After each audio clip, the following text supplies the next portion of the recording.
Comme Timothée l'a dit tout à l'heure, on est là au milieu de notre série sur la question de l'identité. On ne prétend certainement pas faire le tour de la question. C'est simplement que chaque jour de ces 6 dimanches, on s'arrête sur un aspect et sur un texte qui donne un aperçu du point de vue biblique sur cette question essentielle de l'identité. Aujourd'hui, après avoir vu combien nous sommes en Dieu désirés, aimés et puis beaux, nous réfléchissons sur la question d'être vrai. Et le message d'aujourd'hui, c'est que en Dieu, dans le Christ et devant notre Créateur, nous sommes et nous pouvons être vrais. Dans ce que nous pensons, dans ce que nous disons, dans ce que nous faisons, nous avons besoin d'être vrais. C'est-à-dire savoir que je suis à ma place ici et maintenant, dans la bonne trajectoire, dans le bon alignement entre mon être intérieur et mon être extérieur, dans le bon positionnement dans mes relations, avec les bonnes attitudes, en accord dans mon travail, dans mes convictions, dans mes valeurs, dans les causes pour lesquelles je m'engage. Être vrai, c'est ce à quoi nous aspirons tous d'une manière ou d'une autre. Mais selon quels critères ? Parce que la vision du monde qui modèle notre époque est marquée, et on le dit régulièrement, mais c'est la vérité. Cette vision du monde est marquée par le relativisme, toutes les vérités sont bonnes, et par le subjectivisme. Subjectivisme, relativisme, les deux mamelles de l'individualisme, auquel l'individualisme se nourrit constamment. C'est la raison pour laquelle ce monde, en particulier ce monde occidental, se retrouve pris au piège d'une tendance forte et lourde à l'individualisme. Et surtout, c'est une vision du monde qui, parce qu'elle est modelée par le relativisme et le subjectivisme, nous empêche de répondre d'une manière stable à la question « Qu'est-ce qu'être vrai en réalité ?» Qu'est-ce qui nous dira ? Quelle est la voie ? Quels sont les critères qui nous permettront de le dire ? Soyez fidèles à vos désirs. Je ne sais pas si vous avez vu dans le métro ces dernières semaines ce slogan d'un site qui encourage à l'infidélité conjugale, à la tromperie. Et je n'ai pas jugé nécessaire de projeter ces affiches, mais je trouve qu'ils ont une ligne de com très efficace, qui souligne des choses très vraies. Soyez fidèles à vos désirs. Être vrai, le problème, c'est qu'être vrai, ce n'est pas forcément être en accord avec soi-même. C'est un peu vrai, mais ce n'est pas complètement vrai. Être vrai, c'est pas seulement être en accord avec soi-même. Moi, et après moi, le déluge. Autour de moi, le chaos. Peu m'importe ce qui se passe autour de moi. Être vrai, c'est plus que ça. Il nous faut un référent plus grand que notre nombril. Il nous faut une parole plus vraie que ce qu'on est capable de formuler sur la réalité. Il nous faut une parole qui soit capable de nous rassurer dans un monde très fluctuant et de nous structurer dans notre identité, dans un contexte dans lequel nous sommes individuellement, mais peut-être collectivement, dans une grande crise d'identité. Et le message de la Bible, avec un extrait qu'on étudie aujourd'hui dans la lettre de Paul aux Philippiens, c'est que nous pouvons être vrais. De 2 manières. On explorera les impacts sur nos vies et sur nos individus, petit à petit. C'est qu'en Christ, nous avons la garantie d'être le vrai peuple de Dieu.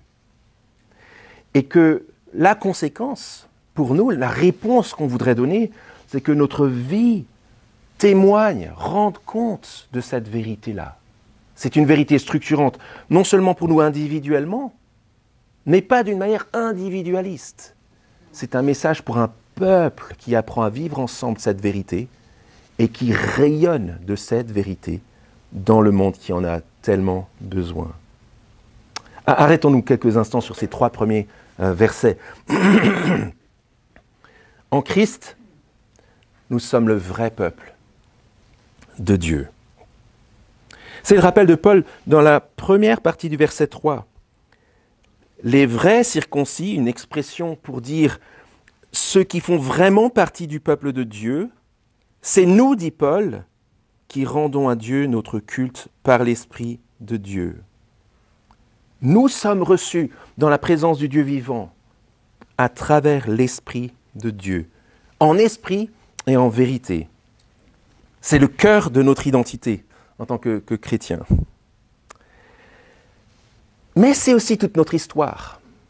Dans nos errances loin de Dieu, dans notre injustice, dans notre incapacité à revenir à Dieu, notre Créateur, le fondement de l'être, qui puisse dire ce qu'est être véritablement un homme et une femme dans ce monde. À cause de notre incapacité à revenir à lui par nos propres forces, par nos propres moyens, il fallait que lui agisse le premier pour restaurer cette racine perdue qui nous permet de nous retrouver. Il a pourvu lui-même à notre réconciliation avec lui. C'est le message central de la Bible. Dans le Christ son Fils, mort sur la croix, Dieu nous a offert sa justice parfaite. Dieu nous réconcilie avec lui, le fondement de l'être, pour que nous sachions qui nous sommes, individuellement et collectivement, dans ce monde. Nous sommes passés d'une vérité douloureuse, le péché, le mal que nous commettons contre Dieu et contre les autres, à une vérité glorieuse. Le Christ est mort pour nos péchés. Il nous a réconciliés avec Dieu. Et nous pouvons vivre cette réconciliation les uns avec les autres. Il nous a fait passer du statut d'étrangers, loin de lui, des personnes qui doutent de tout et qui ne savent pas où ils sont et qui ils sont dans ce monde, à des héritiers de Dieu, à des hommes et des femmes qui font partie de son peuple, qui savent d'où ils viennent, où ils vont et qui ils sont dans ce monde, en vérité, au-delà de leur ressenti, au-delà de ce qu'on leur dit, au-delà des modèles qui passent et des modes qui tentent de nous dire qui nous sommes, sans parvenir à nous le dire vraiment. C'est la promesse pour quiconque place sa foi dans le Christ, son Fils. Nous faisons partie du vrai peuple de Dieu. C'est la position dans laquelle Paul veut que ses lecteurs tiennent ferme. Regardez le verset 1. « Au reste, mes frères, réjouissez-vous dans le Seigneur. » C'est-à-dire le Seigneur Jésus ici, Jésus-Christ le Fils de Dieu. Si c'est dans le Christ que Dieu nous réconcilie avec lui pour nous réoffrir des racines existentielles, il faut se réjouir constamment dans le Seigneur. Il y a beaucoup de joie dans le monde, mais la joie véritable, le contentement transformateur se trouve dans le Christ. Réjouissez-vous dans le Seigneur, dit Paul. Et c'est aussi ce qui le conduit aux avertissements cinglants qui vous auront certainement pas échappé du verset 2. Regardez le verset 2. Alors Paul vient de dire « Je n'éprouve aucun ennui à vous écrire ces mêmes choses, parce que pour vous c'est une sécurité. » Pourquoi ? Parce qu'il y a un danger constant dans ce monde de perdre les repères, d'oublier nos racines, d'oublier d'être à la rue, comme on dit, d'oublier d'où on vient, où on va, qui on est.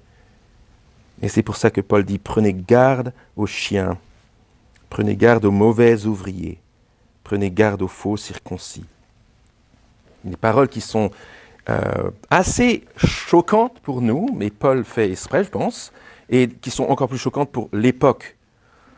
Les chiens, les mauvais ouvriers, les faux circoncis. Les circoncisions, je le rappelle, comme signe d'appartenance à Dieu. Ceux qui font croire qu'on peut se trouver pur devant Dieu sans le Christ, Paul les présente en fait comme des chiens. C'est-à-dire, pour l'époque en particulier, ce n'est pas des petits chiens que tu mets sur ton canapé et que tu caresses, ton chiot, quoi. C'est des chiens dans le sens animal impur. Donc Paul dit que ceux qui disent qu'on peut être pur devant Dieu sans le Christ sont en fait impurs. Donc ne les écoutez pas, prenez garde à eux. Deuxième chose, Paul dit que ceux qui font croire qu'on peut être accepté par Dieu grâce à nos propres œuvres, sans l'œuvre de Christ, qui nous offre le pardon de Dieu, sont en fait des faux ouvriers. Ils ont l'air de travailler et ils nous encouragent à travailler en nous disant « ton travail va être accepté par Dieu » et il va dire « quelle chance j'ai de l'avoir dans mon équipe ». En fait, Paul dit « attention, ce n'est pas des bons ouvriers qui vont vous aider, c'est des mauvais ouvriers ». Troisième chose, attention, dit Paul, à ceux qui vous font croire qu'on peut être membre du peuple de Dieu par des rituels religieux qui pourraient ajouter ou remplacer le Christ lui-même. En fait, dit Paul, littéralement, ce n'est pas juste des faux circoncis, littéralement, c'est des gens qui se sont mutilés. Violent, choquant. Mais ça nous permet de mesurer à quel point le danger est grand et à quel point Paul veut les garder dans une sécurité. Si c'est en Christ que nous sommes le vrai peuple de Dieu, si c'est en Christ que nous pouvons savoir d'où nous venons, où nous allons et qui nous sommes dans ce monde, ça veut dire qu'il ne faut pas laisser les vendeurs d'illusions et les menteurs nous détourner de cette identité-là. Beaucoup de fausses représentations et de faux systèmes qui nous égarent, au lieu de nous rassurer, nous perdent. Paul dit au verset 3, « Les vrais circoncis, le vrai peuple de Dieu », la circoncision c'était la marque d'appartenance au peuple de Dieu. C'est nous qui rendons à Dieu notre culte par l'Esprit de Dieu. Ce qui compte pour Dieu, ce qui est vrai pour lui, depuis toujours, pour toujours et constamment, ce qui a une valeur éternelle, c'est l'œuvre parfaite du Christ en notre faveur. Et nous n'avons besoin de rien d'autre. C'est la raison pour laquelle le Christ a dit, dans le texte que Steve nous a lu tout à l'heure, « Moi, je suis le chemin, la vérité et la vie. Nul ne vient au Père que par moi. » Ce serait de la prétention si c'était un homme qui disait ça. Mais lorsque c'est le Fils de Dieu que Dieu donne pour mourir par amour à la place de ceux qui se sont égarés loin de Dieu, loin de leurs racines en Dieu, et qu'au moment de se donner, il dit à cause de son identité de Fils de Dieu, « Je suis le chemin, la vérité et la vie », il ne dit rien d'autre que la vérité et la promesse d'être vrai dans ce monde dépend de moi et de la relation que vous avez avec moi. Nul ne vient au Père que par moi. C'est la raison pour laquelle Paul dit au verset 1, « Réjouissez-vous ». La caractéristique des hommes et des femmes de Dieu, du peuple de Dieu dans ce monde, on a pu en voir un aspect lorsque nous avons chanté tout à l'heure, c'est la joie. La joie de n'avoir rien à rajouter d'autre que ce que le Christ nous a donné, que ce que Dieu nous a donné par le Christ. Et nous sommes là dans ce monde, sans avoir besoin d'être plus vrais que vrais dans le Christ, et vrais dans ce qu'il veut pour nous dans ce monde. Et c'est la raison pour laquelle Paul parle de sécurité. Je n'éprouve aucun ennui à vous écrire les mêmes choses pour vous, c'est une sécurité. Dans un monde fluctuant, dans un monde où des signaux tellement divers, variés, contradictoires, alléchants, grisants dans la manière de présenter les choses et ce qu'est l'existence humaine. Dans ce monde fluctuant, nous avons la sécurité de pouvoir affermir et enraciner nos vies dans celui qui est le chemin, la vérité et la vie. Nous serions malheureux de faire cela si le Christ était quelqu'un d'autre que le Fils unique de Dieu. Nous sommes heureux parce que par son œuvre et sa vie, par sa mission et tout ce qu'il a montré jusqu'à ultimement sa mort sur la croix pour nous, sa résurrection, le Christ a garanti cette sécurité pour nous. Une vérité conçue par Dieu, une vérité reçue de Dieu, sur laquelle nous pouvons nous construire solidement. Et c'est ce que Paul nous invite à réfléchir d'une manière un peu plus détaillée dans la suite. Regardez la deuxième partie du verset 2, il fait un petit teaser par rapport à ce qu'il dit dans la suite. Les vrais circoncis, le vrai peuple de Dieu, c'est nous qui rendons à Dieu notre culte par l'Esprit de Dieu, nous qui nous glorifions en Christ Jésus et qui ne mettons pas notre confiance dans la chair, c'est-à-dire dans les accomplissements de la nature humaine sans Dieu. La chair ici, c'est la nature humaine qui se passe de Dieu. Et c'est ce qu'il développe dans la suite. Dans la suite, il montre comment, parce qu'en Christ nous sommes le vrai peuple de Dieu, il faut que notre vie témoigne de cette vérité dans des choix forts que nous faisons. Et il le montre des deux manières donc, qu'il esquisse déjà à la fin du verset 3. D'abord, en rejetant toutes nos prétentions humaines, et ensuite, pour ne dépendre que du Christ. Alors on va s'arrêter sur ces premiers versets-là. Rejeter toutes nos prétentions humaines. Présentons les choses de la manière suivante. Si vous vous construisez pendant une période de votre vie sur des vérités relatives, des choses qu'on vous a dites, sur votre famille, sur les vraies valeurs à avoir, sur ce qu'est l'accomplissement de soi dans ce monde, et si un jour vous vous rendez compte que sur un de ces points, on vous a menti, qu'il y a quelque chose qui était fake, qui n'était pas juste, et que vous réalisez que vous vous êtes construit pendant toute cette première partie de votre vie sur des erreurs, ne serait-ce que concernant vos origines, votre famille, comment vous réagiriez d'avoir construit votre vie sur quelque chose de fake? Qu'est-ce que ça produirait en vous? Et Paul montre les décisions qu'il a prises, parce que c'est exactement ce qu'il a vécu. On l'a vu dans les groupes de semaine, dans le livre des Actes, où Paul était convaincu, poussé par ces mensonges-là, notamment des accomplissements personnels dans la religion, qu'il était dans le vrai et dans le juste, jusqu'au jour où le Christ ressuscité se révèle à lui. Jusqu'au moment où il ouvre les yeux pour voir que, en fait, il n'y a rien besoin de Christ, d'autre que Christ. Et Paul montre, dans ce texte-là, les décisions qu'il a prises. Il a fait la liste de tout ce en quoi il cherchait à fonder son identité devant Dieu, devant les autres. Tout ce qui lui permettait d'être quelqu'un dans ce monde. Regardez la liste qu'il fait. Si, on reviendra sur la question du verset 4, verset 5. Circoncis le 8e jour, c'est-à-dire selon la loi, dès le début, j'ai été marqué comme faisant partie du peuple juif, de la race d'Israël, de la tribu de Benjamin, hébreu né d'hébreu. Il fait part ici de sa carte d'identité. Je brandissais ma carte d'identité pour dire qui j'étais. C'était ma fierté identitaire. Verset 6. Quant à la loi, pharisiens. Quant aux zèles, persécuteurs de l'Église. Les pharisiens, peut-être qu'on a un mauvais regard sur eux dans l'image populaire.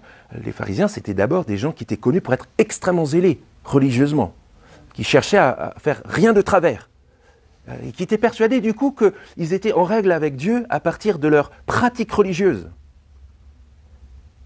C'est ce qui a conduit Paul à être zélé au point de persécuter l'Église, qui disait autre chose, qui disait des choses du style « pas besoin d'aller au temple, plus besoin d'aller au temple, plus besoin de se reposer, surtout ne le faites pas sur vos pratiques personnelles, ne vous reposez pas sur vos œuvres pour être acceptés par Dieu, parce que le Christ vous donne tout. » Et Paul, dans cette période-là, à cause de sa pratique religieuse orgueilleuse, identitaire, considéré comme un acte fort et cohérent de persécuter l'Église qui disait ces choses horribles et qui remettent en question nos accomplissements face à l'accomplissement de Dieu. Et Paul finit ça, on pourrait dire que ce sera ses accomplissements religieux, sa carte d'identité, ensuite son pédigré, ses accomplissements personnels et religieux, et puis là, on pourrait dire qu'à la fin, Paul sort son casier judiciaire quant à la justice légale irréprochable. C'est pour ça que Paul dit que, il y a une liste, un côté un peu écrasant à cette liste. Paul dit que, en fait, si lui devait se reposer sur ces réalisations-là, carte d'identité, pédigré, réalisation personnelle et casier judiciaire, en fait, il aurait eu moyen de faire valoir des choses au niveau de sa valeur et au niveau de son identité devant les autres et surtout devant Dieu, jusqu'à ce qu'il rencontre le Christ. Et là, tout a changé. Donc c'est le sens de ce qu'il dit au verset 4.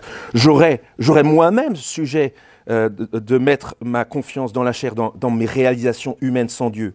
Si d'autres croient pouvoir se confier dans sa nature humaine, dans la chair, moi aussi, encore plus. Paul se retrouve dans la hiérarchie de ceux qui savent vraiment qui ils sont et qui savent vraiment ce qu'il faut faire dans le monde, tout en haut de la hiérarchie, jusqu'au jour où il a rencontré le Christ. Regardez le verset 7. « Ce qui était pour moi un gain, je l'ai considéré comme une perte à cause du Christ. » Loin des concepts, des notions, des constructions philosophiques, des accomplissements de soi, dans tous les domaines, de l'orgueil qui peut en ressortir, Paul a rencontré quelqu'un. Et ça lui a conduit à tout faire basculer. On a l'idée ici d'un geste comptable. Alors je ne suis pas un super comptable, vous pourrez demander à Léolin pour plus de détails, mais c'est un petit peu dans une logique de pertes et profits. Un tableau où d'un côté tu as les pertes et de l'autre côté tu as les profits. Et Paul fait la liste de tout ce qui était pour lui dans les profits. S'il faut se faire valoir et dire vraiment qui je suis et combien j'ai de la valeur, je suis un vrai juif, on ne peut rien me dire. Je suis vraiment zélé dans tous mes accomplissements, rien à dire. Je suis légalement jamais un PV. Et à la rencontre du Christ, et on le voit en particulier dans le zèle qu'il avait pour persécuter l'Église, dans le côté perte, il y avait le Christ. Et la rencontre avec le Christ a fait un basculement radical. C'est qu'en voyant que en Christ, dans le Christ, Dieu lui donnait tout. Dieu nous donne tout pour notre identité et pour notre vie. Tout ce qui était pour lui dans la colonne profit, il l'a fait basculer dans la colonne perte. Tout ce qui était pour moi un gain, dit Paul au verset 7, je l'ai considéré comme une perte à cause de Christ, une décision forte de Paul. Il a fait la liste. Notre identité ne dépend pas de nos réalisations humaines. Notre réalité devant Dieu ne dépend pas de nos racines historiques et familiales. Notre identité devant Dieu ne dépend pas de nos réalisations et des rites religieux, des efforts religieux qu'on pourrait faire pour plaire à Dieu. Si le Dieu vivant et vrai te dit, dans la personne du Christ mort pour toi, tu es mon enfant bien-aimé, qu'est-ce qui pourrait contredire cela? Qu'est-ce qui serait au-dessus? Qu'est-ce qui serait plus puissant? Quelle racine serait plus profonde que le Dieu vivant et vrai qui te dit dans la personne de son Fils, tu es mon enfant bien-aimé? Est-ce qu'il y a une vérité plus profonde et plus constructive que ça? Et pourtant, réfléchis à ma manière de gérer ces choses-là en tant que chrétien. Et là, il ne s'agit pas de faire une barrière artificielle entre quelqu'un qui serait chrétien. Moi, je suis tombé dedans comme j'étais petit, comme je disais la semaine dernière, ou quelqu'un qui serait sceptique, ou qui réfléchit à la foi chrétienne, ou qui se pose des questions concernant la Bible, Dieu, etc. On est tous en face de notre recherche d'identité dans autre chose que dans le Christ et en Dieu. On a tous cette fragilité-là. Et je pense que c'est pour ça que Paul a un langage si clair et si fort. Nous pouvons chérir secrètement des choses par lesquelles nous nous faisons valoir devant les autres et peut-être même devant Dieu. Des choses que nous utilisons pour réaffirmer notre identité. Des choses palpables que nous ajoutons ou que nous avons pour nous sentir vraiment nous-mêmes. Des choses dans lesquelles nous cherchons notre valeur, notre sécurité et notre identité. C'est scandaleux. Et surtout, dans les propos de Paul, c'est dangereux. Ça nous expose à retomber dans un mal-être existentiel, dans une recherche identitaire que pourtant nous avons reçue dans le Christ. Paul fait sa liste. Faisons la nôtre. Faisons la nôtre.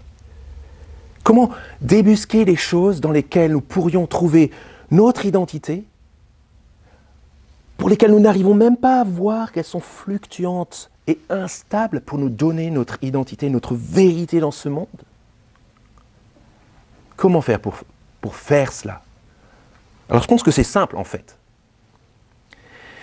Ces choses qui sont dangereuses, Paul donne les siennes, mais pour nous, c'est des choses qui ont tellement de valeur, qui nourrissent tellement notre soif d'être quelqu'un, d'être juste de trouver qui nous sommes dans ce monde, que si on les perdait, on serait mal, on serait désorienté, on serait peut-être en colère, on serait malheureux, angoissé. C'est à chacun de faire sa liste en fait. Paul fait la sienne parce qu'il montre comment il applique ce principe sur sa vie. Mais ça peut être vos origines, votre pédigré familial. Ça peut être votre intelligence, dans laquelle vous trouvez votre identité. Ça peut être votre travail. Ça peut être votre argent. Je devrais dire notre. Je suis aussi concerné par ça. Ça pourrait être notre argent. Ça pourrait être nos relations. Avoir des relations, c'est pouvoir être quelqu'un. Quelqu'un du monde. Quelqu'un qui fréquente des bonnes personnes. Ça pourrait être la popularité dans laquelle nous cherchons, sans la trouver forcément, notre identité, notre vérité dans ce monde. Ça peut être notre beauté. Ça peut être notre couple, notre famille. Ce qu'on accomplit de beau dans ce domaine-là. Et ça peut être, et là c'est très proche de ce que Paul souligne, notre religiosité. Il ne faut pas confondre le christianisme authentique qui s'attache au Christ seulement et la pratique de la chrétienté à laquelle nous pouvons être exposés et qui nous persuade que en pratiquant des choses, en obéissant à des lois, en s'élevant à travers ce que nous faisons et pratiquons, nous pourrions être plus quelqu'un et plus acceptés par les autres et surtout par Dieu. Faisons la liste et faisons ce que Paul fait. Vous voyez ce que Paul fait? Il passe de la colonne des profits à la colonne des pertes. C'est le test de la poubelle. Tu fais le tas de tout ce en quoi tu risques de trouver, de chercher. Je rectifie encore, pas de trouver, de chercher, sans la trouver, ton identité et ton être véritable. Et en comparaison avec l'excellence de ce que Dieu t'offre en Christ, tu prends tout et tu jettes à la poubelle. Pas parce que ça n'a pas de valeur générale, mais parce que ça n'a aucune valeur personnelle. En Christ, nous sommes si vrais devant Dieu que tout le reste doit être relativisé. C'est ça l'idée. La vie véritable ne consiste pas seulement à rejeter ce qui la pollue. C'est ce qu'on vient de voir. Apprendre à rejeter ce qui pollue nos vies et qui nous empêche de trouver qui nous sommes vraiment. Mais c'est aussi se tourner tout entier vers celui qui nourrit cette vie. Vous vous rappelez ce que Jésus disait? Je suis la vérité, le chemin et la vie. Donc si nous faisons table rase de tout ce qui pour nous pourrait être des fausses réalisations de nous-mêmes, ça doit être remplacé par celui en qui nous avons la vie. Que toute notre vie témoigne de cette vérité, que nous sommes le vrai peuple de Dieu, individuellement et collectivement dans ce monde, en rejetant toutes nos prétentions humaine dans le but de ne dépendre que du Christ. Et Paul travaille beaucoup à cela. Vous avez noté le crescendo, et j'aimerais qu'on le voit ensemble à partir du verset 7. Ce qui était pour moi un gain, je l'ai considéré comme une perte à cause du Christ, toujours dans la rencontre décisive. Et même, je considère tout comme une perte à cause de l'excellence de la connaissance du Christ Jésus mon Seigneur. À cause de lui, nouveau crescendo, j'ai accepté de tout perdre et je considère tout comme des ordures, littéralement, comme des excréments, afin de gagner Christ. C'est que lorsque Dieu nous offre l'identité parfaite dont nous avions besoin, pour laquelle il nous a fait dans ce monde, la réponse doit être de dépendre de lui seulement. Comment ça fonctionne ? Paul dit, je considère tout, verset 8, comme une perte à cause de l'excellence de la connaissance du Christ Jésus, mon Sauveur. Et son but, il le dit plus loin, c'est de connaître le Christ. En fait, c'est très simple comment ça fonctionne. Vous me connaissez plus ou moins. Mais je suis prêt à parier que plus vous me connaissez, c'est pas sûr que plus vous m'aimerez. Je vous le garantis. Plus vous serez réaliste sur moi, ça c'est différent. Et ceux qui me connaissent de très près savent de quoi je parle. Mais pour le Christ, c'est l'opposé.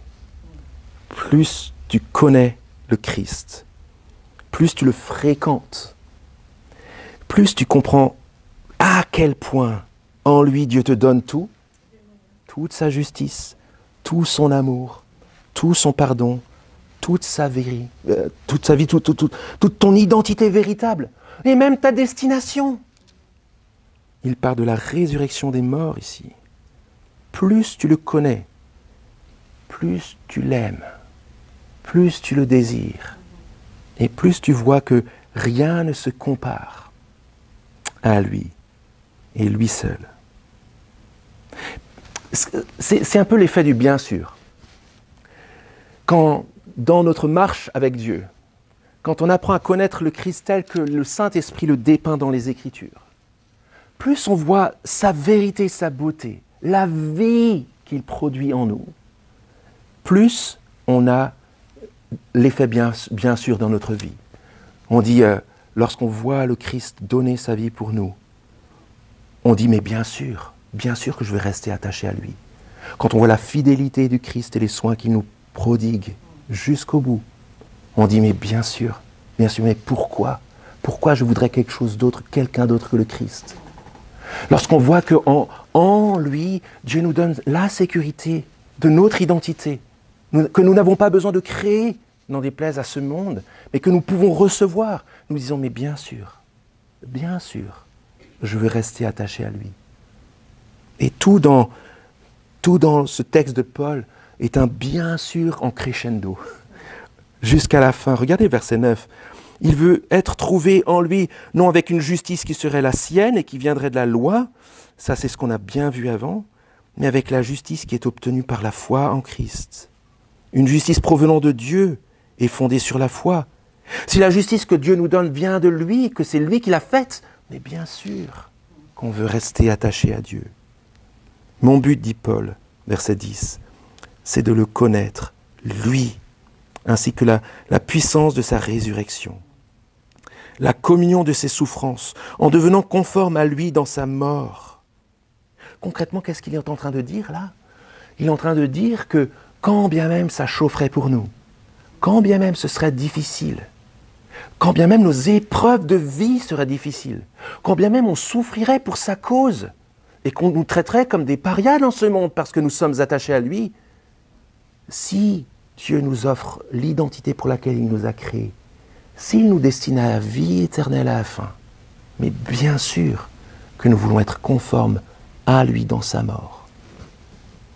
Lui qui a donné sa vie pour nous offrir notre identité, lui qui a traversé la mort pour nous offrir sa vie, mais bien sûr que ça vaut le coup de passer au test de la souffrance et de la mort pour vérifier de l'autre côté combien L'identité en Christ est solide. Est solide. Elle est à l'épreuve du feu. Verset 11, Paul conclut en disant que notre destination est assurée. Ce sera pour parvenir, si possible, traduction qui laisse entendre que ce ne serait pas possible. C'est pas ça l'idée.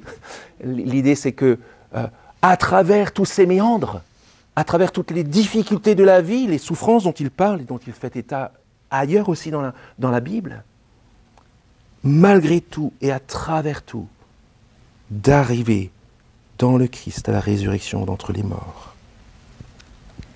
C'est pour ça que Paul fait bien attention de ne surtout pas mélanger les deux sources.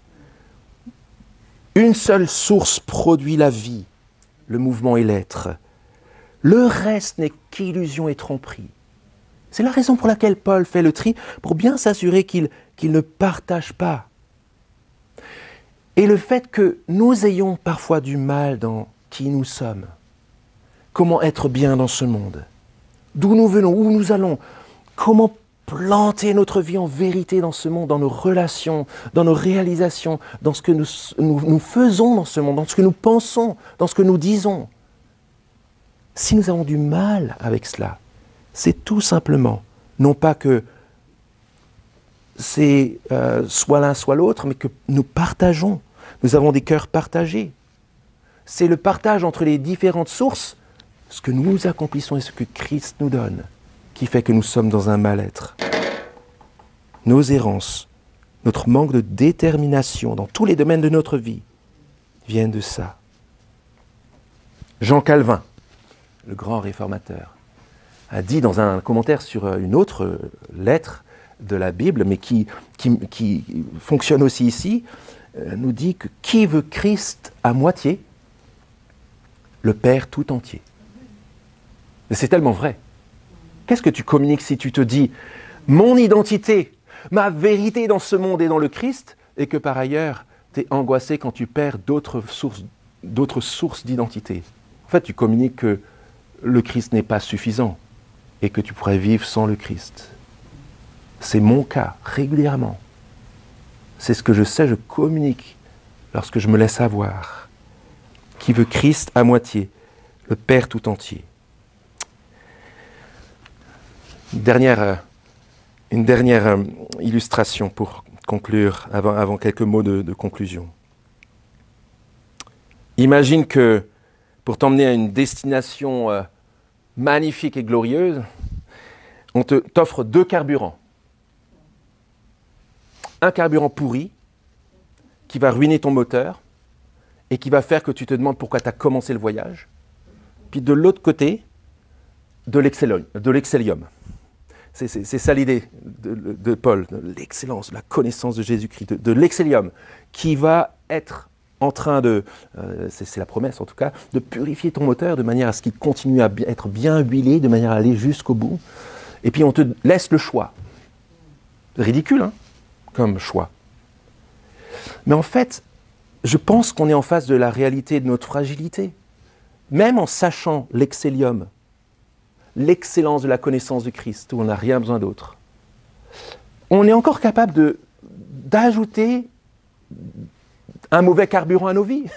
On est encore en train de se dire, oui, mais je veux encore chercher qui je suis, mon identité, ma vérité, dans mes réalisations, dans ma pratique religieuse, dans d'autres convictions. Mélanger l'excellium avec un autre carburant nous conduira à nous arrêter en route. Qui veut Christ à moitié, le perd tout entier. J'avais dit quelques mots de conclusion. Nous avons l'assurance d'être vrais dans ce monde lorsque nous sommes dans le Christ, réconciliés avec ce pourquoi nous avons été faits véritablement par le Créateur. C'est la promesse. Et un mot sur l'effet que ça produit autour de nous. S'il fallait résumer l'intention de Paul dans l'ensemble de la lettre aux Philippiens, je pense qu'on pourrait dire que Paul veut que ses lecteurs soient et demeurent partenaires de l'Évangile, qu'ils soient partenaire au service de la bonne et grande nouvelle de Dieu pour le monde, qui nous réconcilie avec lui, et que c'est ça la cause à défendre. Et c'est une des raisons pour lesquelles il écrit le petit morceau qu'on a étudié aujourd'hui. C'est simple.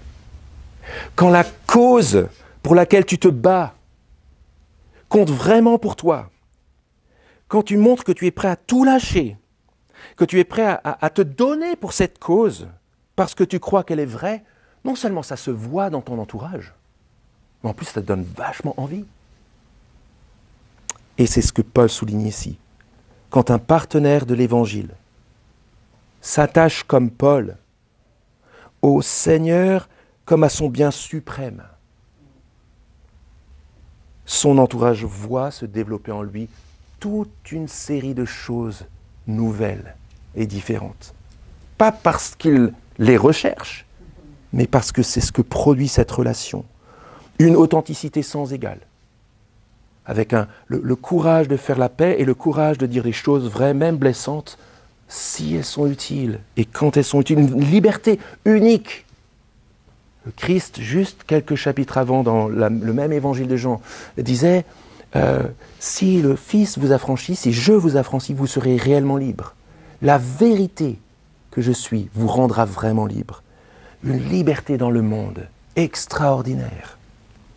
Une présence bienfaisante qui ne cherche pas son intérêt, qui ne cherche pas à calculer les relations de manière à pouvoir gagner de la reconnaissance, de l'identité. Et puis aussi un rapport sain aux performances. Si quelqu'un est au clair sur ses racines en Christ, il a un rapport sain aux performances. S'il réussit, il est heureux. Si ça ne va pas comme prévu, il reste en paix. Son cœur est tranquille.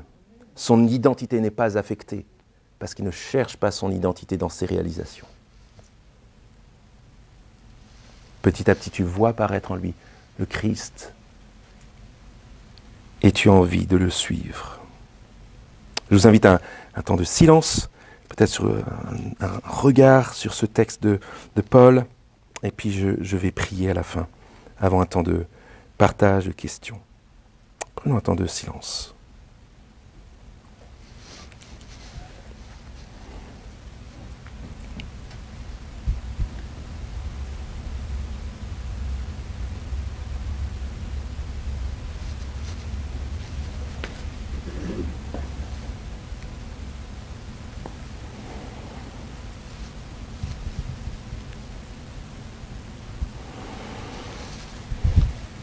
Jésus dit, si vous demeurez dans ma parole, vous êtes vraiment mes disciples, vous connaîtrez la vérité et la vérité vous rendra libre. Nous voulons te remercier, notre Dieu, notre Père, parce que nous pouvons t'appeler notre Père et parce que tu nous as donné le Christ pour nous réconcilier avec toi, pour nous donner la liberté de pouvoir t'approcher et de renouer avec les racines pour lesquelles tu nous as créés, notre vérité dans ce monde, être connecté avec toi pour toujours, vivre de ta vie, c'est toute notre reconnaissance et toute notre sécurité. Nous voulons te demander, Seigneur, que tu nous aides à faire ces listes dont nous avons parlé. Nous voulons te demander que dans ta grâce, tu nous aides avec détermination à rejeter loin de nous toutes les choses dans lesquelles nous pourrions trouver notre identité, dans lesquelles nous cherchons, sans le trouver, la paix intérieure, existentielle à laquelle nous aspirons tous. Et nous voulons te demander que tu nous donnes de cultiver sans relâche, dans une dépendance totale, notre relation avec Jésus-Christ, ton Fils. Sachant que c'est de le connaître qui nous fait venir dans ta vie et rester dans ta vie. Donne-nous de demeurer en lui. Nous te demandons cela dans le nom de Jésus. Amen.